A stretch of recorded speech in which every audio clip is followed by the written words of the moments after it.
Hello, everybody. Welcome to my Tuesday night live video. My name is Melissa Faust. I am an independent Stampin' Up! Demonstrator located in Minnesota, which is in the United States.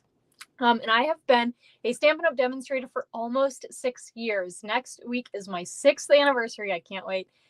It's been a great ride. I am a little bit early tonight. I usually go live at 7 o'clock Central Time, but I have a work obligation tonight, so I am live at 5 instead, which rhymes, live at 5. So I'm super excited. I'm just going to give a second for people to hop on. I had a post scheduled to remind everybody I was on early, and it didn't post for whatever reason. So I just hit it to tell it to go about probably 7 minutes ago. So hopefully people remember that I'm live or get my notification. Speaking of which, if you do not get my notifications when I go live, you want to make sure that you are following my business page on Facebook or subscribe to my YouTube channel. And if you're on YouTube, make sure you hit that little bell icon because that'll tell you whenever I post or go live. Okay. Hello, Kathleen and Mom. Kathleen, it is raining here today, which I love. I love it when it rains. So I am all for it. I'm just glad it's not snow. I do love snow, but after December 26th, I don't know, this year I've been like, go away. All right.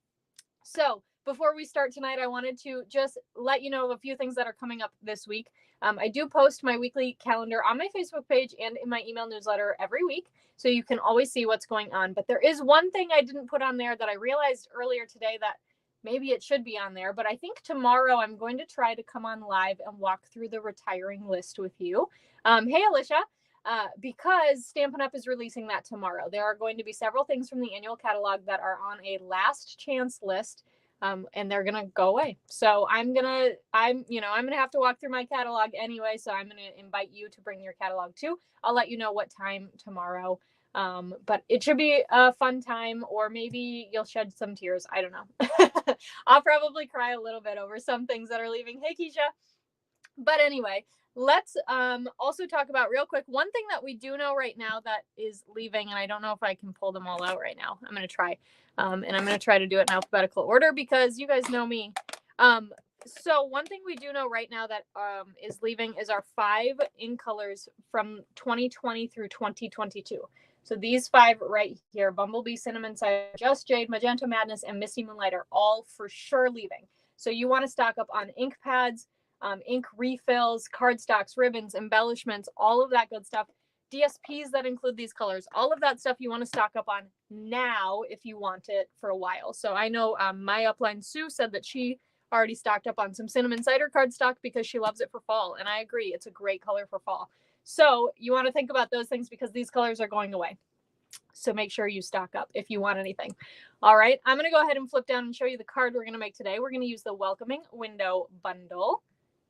There we go. You can see it down here. And by the way, all of the products that I'm using today can be found right here at my shopping link, shop.stampwithmelissa.com. And if your order is under $150, go ahead and use that host code right there. I'll keep it up during the whole video so you can see it and reference it. But this is the card we're going to make. It is inspired by Tammy Wilson. I think it's absolutely stunning. It's so clean and simple, but so fun. And I actually am using 4 different ink pads today. We have to have that variety in there, right? So we're going to use this guy. This is the Welcoming Window Bundle that is in the annual catalog. So here's the stamp set. I'm going to open it up. You can see some of my stamps are missing, but I've got all the dies in here on the magnetic sheet. We're going to use some dies as well. Yep, Kathleen says she started buying ink refills months ago. Yep, good idea to stock up on those now because once they're gone, they're just going to be gone. So you want to get them now. All right, so these are the dies here. Now in the annual catalog on page 15, you see this awesome bundle here, and you can see that it's $50.25 in the US. These are US prices. That's how much it is if you buy it from the annual catalog. But through March, which is only about another week, it's actually 20% off, making it, I think, $45.75. So that's definitely something you're going to want to stock up on. It also fits really nicely in our mini Stampin' Cut and Emboss machine, which is also 20% off in the month of March. Okay. All right. So let's go ahead. Let's get to stamping. This is such a fun card. I'm going to keep my sample card right here in the corner so we can kind of track our progress as we go. Let's pull out what we're going to use today. Got an envelope full of goodies. All right. We are going to use Coastal Cabana. I think it's very spring. We need some spring, huh? So we've got Coastal Cabana card base. Then we're going to use a Coastal Cabana piece here that's 4 inches by 5 1/4, embossed with that brick and mortar 3D embossing folder. We've got a piece of basic white that is also 4 inches by 5 1/4 for the inside of our card. I'm going to set that off to the side for now. Then we have some other fun little bits, and I'm going to have to measure these because I don't remember. We've got this piece of basic white here that is 3 7/8 by 4 1/8. So 3 7/8 by 4 1/8, which must mean that this is 3 3/4 by 4 inches. Okay. And you can see here, you can see that little mat there, that basic white mat that I just love. Oh yes, me too. My mom says she loves that color. We've also just got some scrap pieces of basic white here to do some of our stamping, die cutting, our sentiment, all of that good stuff. And then I have just a little piece of that twine, what is it called? The Baker's Twine Essentials pack, I think. So let's go ahead. We're going to start with this smaller basic white piece, and I'm going to pull in my blending brush. Oh, Alicia says she loves Coastal Cabana too. I know, it's such a gorgeous color. And it's just kind of like that perfect teal, you know, it's kind of a bright color. It is in our brights family. So it's like a bright color, but it's not too bright, you know? All right, I'm going to pull in my blending brush here, and I'm just going to go ahead. Now, the center of this is going to get covered up. Usually I would recommend that you want to use this on a scrap paper first because you can kind of see the streaks when you start it, but it's going to get covered up. So I'm not going to be too picky here, and I'm just going to swirl a little bit on this right-hand side, just a little circle here. Nothing too fancy, just to give it a little bit of color, which you can see there in the video. Actually, the video picks it up better than in person. That's surprising. All right, we've got that piece. I am going to emboss this with the Tasteful Textile embossing folder. I usually do all my embossing before I jump on live, so you don't have to watch me do that, but I needed to do that blending. So we are going to do this together, but I figured, you know what? When we pull out that embossing machine, let's do everything. So I'm going to set these over here for now, and let's go ahead and stamp everything else that we're going to need, okay? So I've got my little sentiment piece here, and then these guys. This guy is actually not going to require any stamping. I'm just going to pull out this window die. This is going to be die cut out of that, so I'll set that off to the side for now, and then we can do some stamping here, okay? So we are going to, let's start with our sentiment, I suppose, and we're going to stamp the inside as we go. So I'll show you here quick what the inside looks like of our card today. Now the outside says, wishing our paths crossed a little more often. And the inside I did, sending sunshine for a beautiful birthday, because I know for me, at least, I have a lot of friends who I don't see very often. And when their birthday rolls around, I kind of am like kicking myself a little bit because it's like, I didn't see them for their birthday or whatever. So I thought that this would be a really good kind of sentiment for those people in our lives who we don't see very often, but you know what? They still have birthdays. So I'm going to stamp this little pot down at the bottom. This is the inside of the card here, so it's not going to be die cut, but I just want to use all my colors at once. So let's go ahead and ink up this sentiment here. Wishing our paths crossed a little more often. I'm going to bring in my sentiment strip, and I'm going to get my head over here. Luckily, it's photopolymer, so we can see pretty well. And stamp that down. We are going to trim that down in just a little bit, so I'll set that off to the side as well.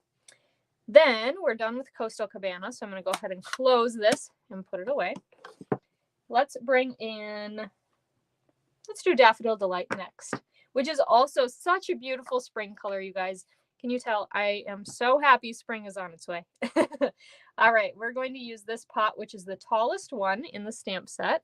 Other than that, like jug with the handle, but there's 2 pots that are shorter than this. So this is the tallest one. I'm going to stamp it on this piece here because we are going to die cut that out. And then I'll set that off to the side. Now this sentiment here is our birthday sentiment that's going on the inside of the card. So we'll ink that up and then stamp that down right in the center.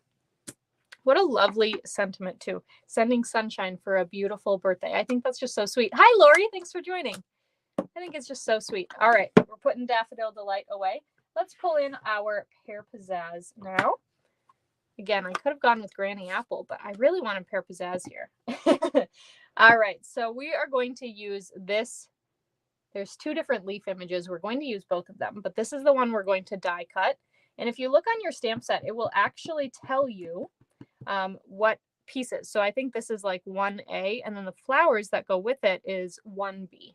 So it's kind of cool that they give you all those aligning. Oh, why didn't that stamp well? Okay, I'm going to get my head in here and I'm going to get it to stamp. So I'm going to be a little bit off camera. I don't know why that one side just like didn't stamp down. Okay, let's see. We're right over it. Super weird. I don't know why I did that. All right, we've got that. And then we're going to take this other leaf image here and I'm going to stamp this one on the inside of our card. And it's going to go right over this jug. All righty. Beautiful. Look at that. And then you can see those holes there, which are intended for our flowers, which we're going to do with Melon Mambo. I love Melon Mambo. Such a pretty color. All right. So this top one here, I aligned it. So I knew that the top one goes with our flowers over here. Again, I'm going to have to sneak my head over this to make sure that I'm lining up. Oh, sorry, I bumped the camera. Sorry about that. Let me pull this down a little bit more. I know it might be a little hard to see, but I just want to make sure I am getting everything aligned well. We're going for it. It's always nerve-wracking. You know what? It could have been better, but we're going to leave it. All right, and then let's grab this guy here and we will do the inside of our card. Ink, ink, ink, and lining up in those holes and stamp that down. Beautiful. All right, this is the inside. We're going to keep that off to the side for now. Close up our Melon Mambo so we don't make a mess. I don't know if you guys are prone to making messes like I am with your ink pads being left open. Okay, I'm going to pull in. I'm making some room here. That really is kind of bad looking. I'm going to do this one again. Sorry, I'm going to do that one again because I don't know. I don't love it. Between the leaves not stamping well and the flowers didn't really go on there very well. So let's do that one again, and that's okay because we have extra space here. So let's stamp that down. I don't know why that side doesn't want to stamp, but hopefully you don't have that same problem. And if you do, Stampin' Up! Will fix it for you. And let's do our flowers then. And I'm going to really get my head over this time. And bingo. Way better. Okay. Thanks for indulging me there. Yeah, I don't know why. That one just didn't stamp nearly as well as I wanted it to. Okay, now that we have a little bit of space here, let's go ahead and bring in our Stampin' Cut and Emboss machine. This is the Big Boss, and I am using my big guy here because we have some embossing to do with one of our bigger embossing folders, okay? So I've got my Tasteful Textile. I'm going to try to show you here. Tasteful Textile 3D embossing folder. I'm going to flip this open. There's actually a black line here where it goes into the Stampin' Up! Logo. And that, with this embossing folder in particular, it doesn't really matter, but that is a nice little guide to show you where to line up your paper. So with like the bricks, it works really well because it helps you to keep everything where it needs to be. All right, I'm going to pull in plate number 1. Then we'll go ahead and put down our embossing folder. And then I'm going to grab plate number 4 and we will crank this guy through. All right, let's see what we got. Beautiful. I don't know if you can tell that it's embossed, but it is.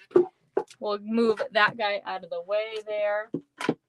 And then what I'm going to do is I'm going to bring in this piece here, and I'm going to bring in some of my Post-it note tape. And let me move this out of the way temporarily. I have very minimal space to work with here. If you saw my craft room tour, you saw that, but let's go ahead. We're going to try this out. I'm going to bring in my dies here and get them lined up with those images we just stamped.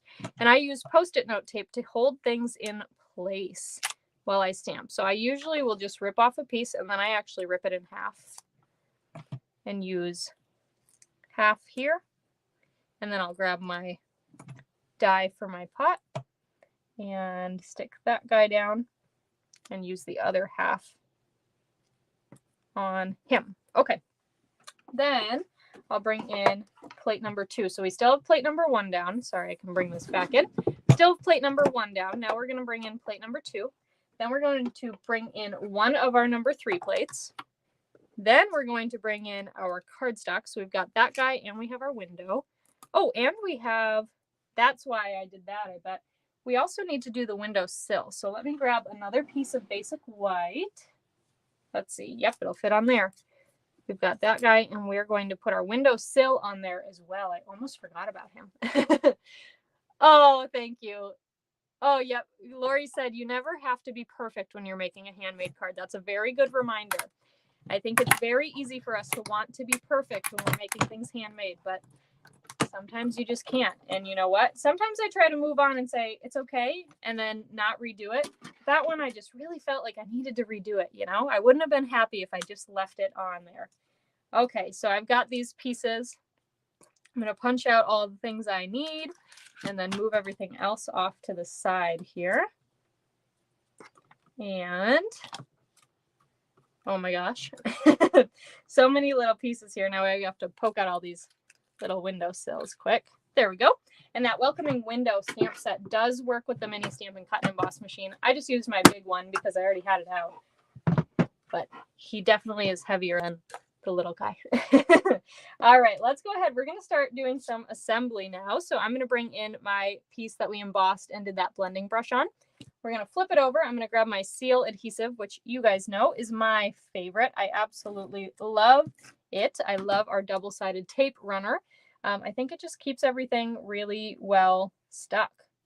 And that's really what you look for in an adhesive, isn't it? All right, we've got that guy down. Let's go ahead, bring in our card base and my embossed piece with the brick and mortar 3D embossing folder here. We're going to go ahead and get that centered. Now, usually I like to do the corners in the middle, but with embossed pieces, you want to make sure you have extra adhesive just to keep everything very stuck down because those raised edges, they need a little bit extra reinforcement to stay down. All right, I'm bringing in that bone folder and burnishing this. Flip that guy over. And then we'll go ahead and I'm going to put some seal on our basic white piece again. So I'll just do my corners and a little in the middle. And we will get this aligned. I really liked when I saw Tammy Wilson's version of this card. I really liked that she had it over towards the right instead of in the center. I think I naturally lean towards it being centered. So I thought that was kind of cool. I really liked it. Just a little bit different than what I normally do, right? Okay, so we've got all of these pieces. Let's go ahead and trim this guy down. So I'm going to bring in my Stampin' Trimmer because he's the best. And we'll just go ahead and chop off these little extra bits. And then this guy I will line up in the track, and I actually will make sure that it looks straight with these little grid lines here. Then when I place it down, I make sure in the middle of the track here that there's no sentiment, because that means I would chop it off if there was anything there. So you just want to make sure. And then I ran my trimmer up towards the cardstock instead of pulling it down because it maybe would have moved it. Hey, Brenton, welcome. All right, so we've got our sentiment ready here. Let's go ahead. I'm going to bring in my liquid glue for our little windowsill here. We'll go ahead and use liquid glue on this guy. And I'm just being a little bit, I'm being liberal with it, but light-handed. And we'll stick this guy down right about here. So we've got that Coastal Cabana bit that we used the blending brush on is peeking through, which I love. It's so pretty. It looks like something's happening inside the house, right? All right, so we've got that. Then let's go ahead and we are going to add our windowsill with some dimensionals. And here's my dimensionals. And you know what? They're a little bit too big, so we're going to cut them. And you could use mini dimensionals also, but we're going to go ahead and cut them. Or you know what? Our foam adhesive strips would actually probably be really nice for this because they would be able to cover the whole windowsill. All right, let's stick these guys down. Peel off the backings. And we're going to stick that right under our window here, like so. And then we're going to take care of our little flowers and flower pot. So we're going to use dimensionals again on these because we want things to pop. And I'll just put one dimensional on there for now. And we'll go ahead and you can notice I put the dimensional in the middle of that pot there because I don't want any of the dimensional to sit on the windowsill, right? So we are going to overlap the pot onto the windowsill a little bit, but the dimensional is not. So it's all level there, okay? Same thing with the flowers here. We're going to go ahead and overlap the flowers onto the pot, but we're not overlapping the dimensionals. All right, so we've got that added. Let's go ahead and make a little bow. Let's see how well I can do this on camera today. Bows I usually don't have a struggle with. I can usually do those pretty well, but that one was not very good. Of course. Let's see, don't leave a knot. Let's wiggle that back out. Now, sometimes I like to just leave it on the spool and tie a bow on that, but today I did not. Okay, let's try it again. All right. Do you guys like to make bows with your projects? You know, if this bow is actually going to show on the project, and that's why I want it to be a traditional bow. If it wasn't going to show, I would just put some adhesive down and I would just wrap it around to look like a bow. Hey, Deb, thanks for joining. All right, I'm going to grab a glue dot because that is my favorite for our little ribbons and twines and trims and all those things. And I'm just rolling it in my fingers to make it small. And I'm going to stick it right onto that flower pot, kind of where the flowers go up. Okay. Make sure our bow looks really nice and stick the knot of it right on top of our glue dot there. So cute. We'll grab our little sentiment. And again, I actually am going to just pull out the mini glue dots here. And we're going to go ahead and put them on our sentiment. Let's add one more over on, let's double check. Yep, over on this end. So again, I'm kind of avoiding the right-hand side because it's going to overlap with that pot, and I don't want two levels of dimensionals. Thanks, Alicia. Oh, you do better knots. That's funny, Lori. Yeah, I don't know. I don't struggle too much with bows, but I know sometimes I do. Sometimes I have my days where I can't do a bow, but luckily today I was able to. Thank you, guys. All right, so we've got all of this added here. Let's go ahead. We're going to adhere the inside of our card before we do our embellishments. So let's do our corners and our little in the middle. Pick this guy up and stick him down. Come on, open up for me. There we go. Stick him down right in this inside of our card. So cute. You could also take some blends, add a little bit of shadowing down here so that that pot is grounded. But I think it's so cute. All right, let's finish up with some embellishments. Now, these are our Playing with Patterns resin dots. I love these because, you know, they have a little bit of a thickness to them. Maybe you can see it here, but they're pretty thin actually. So they mail really well. And there's 4 different sizes. So we've got the biggest all the way up to the smallest. We're going to use the second smallest here, or third largest, second smallest. And it flipped over on me, but we're going to go ahead and stick that down right over here to the left of our card. Then we'll use 2 of our smallest ones and put them up here by the flower pot. So cute. All right. So there is our card for today. Isn't that adorable? So I love it. And again, this would be really fun to even switch out. You know, I used 4 colors here. I used that Coastal Cabana Melon Mambo. Thanks, Keisha. Pear Pizzazz and Daffodil Delight. And it would be really pretty to switch out the main color. So you could switch this out to be Melon Mambo, and then switch like the flowers to be Coastal Cabana, right? Or you could have Coastal Cabana leaves. I think that would still be really pretty. But I always like to look for cards like that where here I could switch around the colors. You know, you could make one of each where, you know, switch them all out. I don't know if you guys ever do that, but sometimes I have the old in colors, but I'll do it like this, where like this is the card base and this is the flowers and this is the leaves. And then I'll switch it. So it's like, okay, now this is the card base, flowers, leaves. You know what I'm saying? So I really like to do that too. And that would be really pretty to give as a set, or really cool to give as a set of cards, like as a gift, which would be fun too. So thank you guys so much for watching and for joining me early. Oh, good. Yeah, Brenton knew exactly what I was talking about. I was like, wait, am I describing this well? But yes, Brenton says he loves doing that. I do too. I think it's just a really nice gesture, and it has them all kind of tie together really well while being different. And you could swap out the sentiments too. All right. Thank you guys so much for watching. As I mentioned at the beginning of this video, it is not on my weekly calendar, but tomorrow I am planning to go live to walk through the annual catalog and see what's retiring with you. I will let you know tomorrow as soon as I know what time. I'm hoping to do it in the early afternoon. So that's what I'm planning for. You can bring your catalog and a highlighter and we can go through it. and make sure you get your hands on anything that's disappearing, because once it's gone, it's gone. All right. Thank you guys so much for watching. Other than seeing you tomorrow, I'll see you on Thursday at 4 p.m. Central Time for my March class to go. All right. I'll catch you next time. Bye for now.